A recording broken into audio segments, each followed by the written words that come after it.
But interestingly, probably a half of all affected individuals will actually have an insensitivity to growth hormone.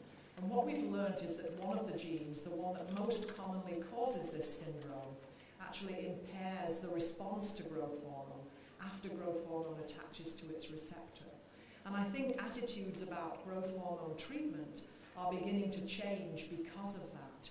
Growth hormone treatment has been very popular in the United States for some time, but certainly in Canada and Europe, and I think also here, there has been a reluctance to use growth hormone testing unless a real deficiency has been shown on testing.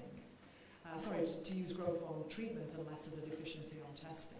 And I think that will change because there are some very nice studies from the last few years that show a gain in final adult height. And that's the key, obviously. If you're not going to alter final adult height in a significant way, then there are probably more disadvantages to treatment than there are advantages.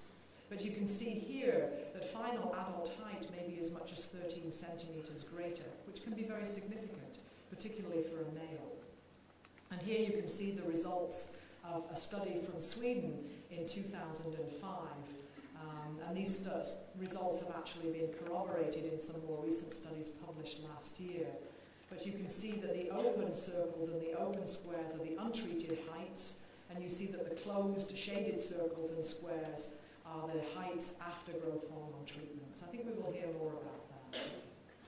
Heart differences are a major part of this condition, and almost all will have a heart defect.